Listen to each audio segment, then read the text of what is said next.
తల్లిదండ్రులు కావాలని మీ కలను సాకారం చేసుకోండి. ఓఎస్ఎస్ ఫర్టిలిటీ వారి తక్కువ ధర సంతానోత్పత్తి చికిత్సతో అపాయింట్మెంట్స్ కొరకు కాల్ చేయండి 7825893604. చేసింది మన నాయకురాలు సోనియమ్మ. అందుకే తెలంగాణ ఉద్యమంలో పిల్లలు చచ్చిపోతుంటే ఆత్మ బలిదానాలు చేసుకుంటుంటే అధికారం పోయినా పర్వాలేదు, ఆంధ్రప్రదేశ్లో పార్టీ చచ్చిపోయినా పర్వాలేదు, కేంద్రంలో అధికారం కోల్పోయినా పర్వాలేదు, ఇక ఏ తల్లి కూడా దుఃఖంతో తన బిడ్డను కోల్పోవద్దు, నేను తెలంగాణ రాష్ట్రం ఇస్తా అని చెప్పి ఇచ్చిన మాట నిలబెట్టుకొని తెలంగాణ రాష్ట్రాన్ని ఇచ్చిన మహిళా శక్తి శ్రీమతి సోనియమ్మ అని చెప్పి నేను ఈ సందర్భంగా తెలియజేస్తున్న మిత్రులారా.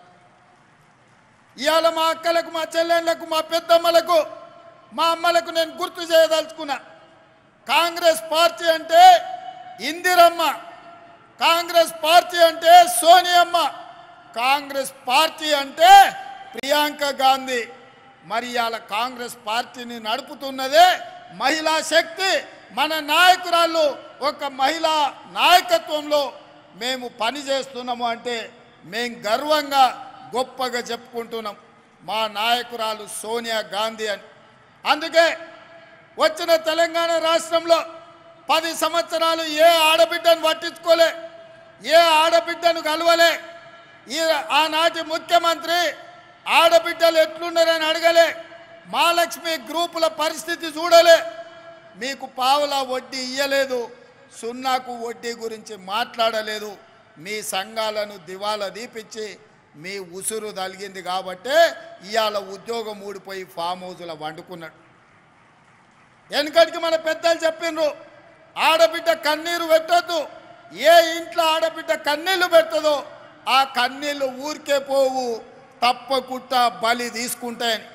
అందుకే తెలంగాణలో ఉన్న ఆడబిడ్డలు 10 సంవత్సరాలు కష్టాలలో కన్నీళ్లలో కేసీఆర్ కనికరం లేక సంఘాలను దివాలా దీపిస్తే ఆడబిడ్డలందరూ కంకణం కట్టుకొని కేసీఆర్ను బండకేసి కొట్టిండ్రు, 100 మీటర్ల గోతి తీసి పాతి పెట్టిండ్రు. అందుకే ఇవాళ ఈ వేదిక మీద ఇందిరమ్మ రాజ్యం కాంగ్రెస్ ప్రభుత్వం వచ్చింది. ఇవాళ కాంగ్రెస్ అధికారంలో ఉంది అని అంటే మీ సోదరుడుగా, మీ అన్నగా, మీ తమ్ముడుగా, మీ రేవంత్ అన్నగా ఈ తెలంగాణ రాష్ట్రానికి ముఖ్యమంత్రి అయినంటే ఈ ఆడబిడ్డల ఆశీర్వాదం ఉండబట్టే, మీరు నమ్మి విశ్వాసంతో ఓటేసిండ్రు కాబట్టి ఇవాళ కాంగ్రెస్ పార్టీ అధికారంలోకి వచ్చింది. అందుకే ఆడబిడ్డల ఆశీర్వాదం తీసుకొని డిసెంబర్ 7 నాడు ఎల్బీ స్టేడియంలో కాంగ్రెస్ ప్రభుత్వాన్ని ఏర్పాటు చేసి డిసెంబర్ 9 నాడు 48 గంటలు తిరగకుందే మా ఆడబిడ్డల ఆశీర్వాదంతో మా ప్రభుత్వం ఏర్పడ్డది, వాళ్లకు మేలు చేయాలని ఆర్టీసీ బస్సుల్లో ఆడబిడ్డలకు ఉచిత ప్రయాణాన్ని కాంగ్రెస్ పార్టీ ఏర్పాటు చేసింది.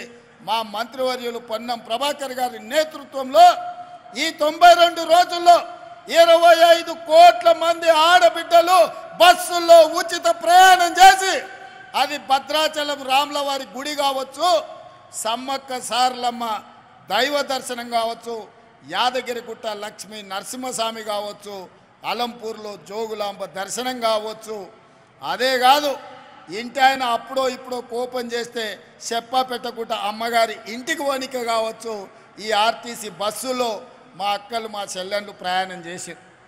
ఇవాళ మా ఆడబిడ్డలు, మా అక్కలు, మా చెల్లెళ్ళు ఆర్టీసీ బస్సుల్లో ప్రయాణం చేస్తుంటే కేసీఆర్ అల్లుడు హరీష్ రావు, ఆయన కొడుకు కేటీఆర్, కవిత కలిసి ఆటో డ్రైవర్లతో ధర్నా చేపిస్తున్నారు కిరాయిలు ఇచ్చి. ఏమన్నాయంటే ఆడబిడ్డలకు ఆర్టీసీ బస్సులు బంద్ చేయండి అని. నేను అడగదలుచుకున్న మా ఆడబిడ్డల్ని, మీకు ఇచ్చే ఆర్టీసీ ఉచిత ప్రయాణం కేసీఆర్ బంద్ చేయాలంటుండు, టీఆర్ఎస్ వాళ్ళు ధర్నా చేస్తుండ్రు, నన్ను ఏం చేయమంటారని చెప్పి నేను మిమ్మల్ని అడగదలుచుకున్నా. నేనైతే ఎవడొచ్చినా సరే ఆడబిడ్డలకు అడ్డం పడితే ఆర్టీసీ బస్సు మీద ఎక్కించైనా సరే ఆడబిడ్డలకు ఉచిత బస్సు రవాణా సౌకర్యాన్ని